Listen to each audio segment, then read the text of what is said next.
Rosewood Park was a busy place Friday morning. Most of the activity happening on the courts or in the pool area. So it was understandable few took notice of the small wooden structure on the shaded hill or the small plaque that identifies it as the Henry Green Madison cabin. Well, I'd love to see more. You know, I actually used to work in art museums, so I'm a teacher now.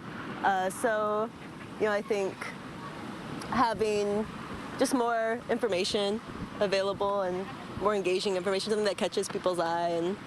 The cabin was built by Henry Madison, a former slave who moved from Memphis to Austin. The announcement of the cabin's renovation is part of the upcoming Juneteenth celebration. It's quite remarkable that we think that Madison built this cabin before Juneteenth. We think it was around 1863, 1864, and that he was able to do this in Austin.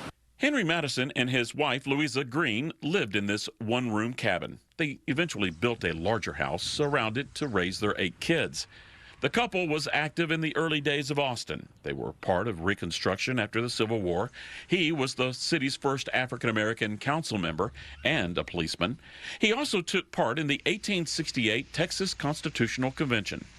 He was just a remarkable man, and when you think of this man who goes from enslavement to giving so much back to his community and uplifting his people, that's a story that we really need to get out there. The cabin was originally located near what is now 11th and I-35, essentially where this high-rise apartment complex now stands. It's an example of how progress can pave over history and why it's so important to save that history. With everything that's going on in the world, it just seems like a lot of history has been taken from us. Ambria Rivers remembers hearing stories about the cabin growing up. She hopes the repair work, which is set to start in 2024, will be more than a patch. I've seen a lot of places have like pictures and stuff on the outside or a sign standing up or, something make it noticeable. Hey, make it more personable? Yeah.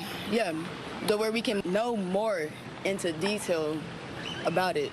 The city plans to expand the restoration into a bigger project. The goal is to provide more information about Austin's early African-American community and why parks like Rosewood remain special places.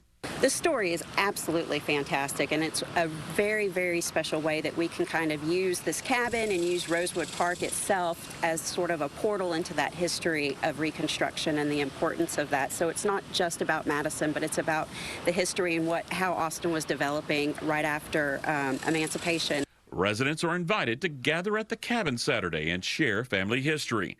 That could help the city's effort to win a national designation for Rosewood, which may provide more funding for more restoration.